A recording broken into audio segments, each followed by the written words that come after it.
오늘은 이미지를 다양한 도형에 한 번에 넣는 방법을 배워보도록 할게요. 연필 툴 더블 클릭하면 옵션 창이 나오는데 이때 피델리티 값을 최대로 올려줄게요.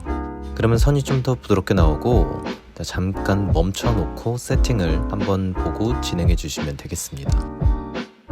색깔 아무거나 넣어주고 이렇게 자유롭게 그려주도록 할게요.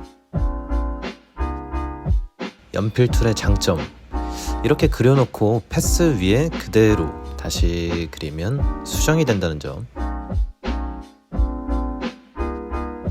물 흐르듯이 슥슥 해줄게요.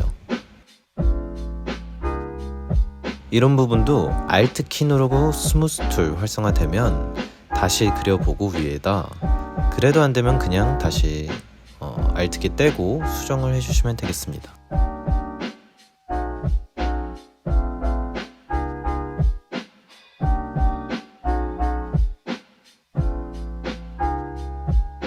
이제 스무스 툴 같은 경우는 부드럽게 수정을 해주는 기능인데 24년도 버전에는 이렇게 마우스 우클릭 해주시면 스무스 기능이 따로 있어요.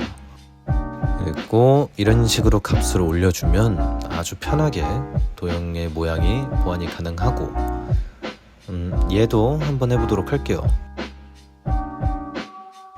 이런 식으로 조절을 해주시면 되겠습니다. 쉽죠? 자, 일단 이미지 가져온 다음에 X 표시가 이미지에 뜨면 꼭 인베드 눌러주는 거 잊지 마시고,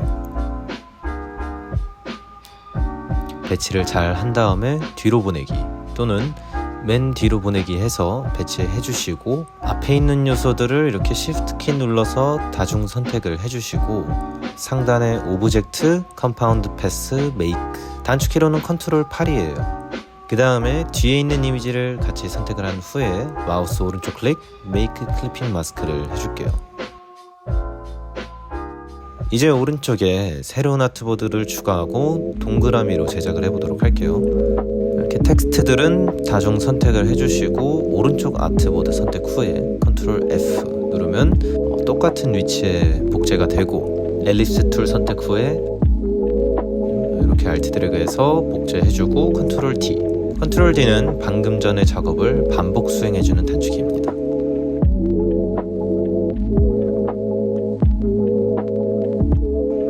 여기서 원 하나만 선택을 해보시면 동그라미 아이콘이 있는데 이거를 잡고 돌려주면 이런 식으로 모양을 변형시킬 수가 있어요.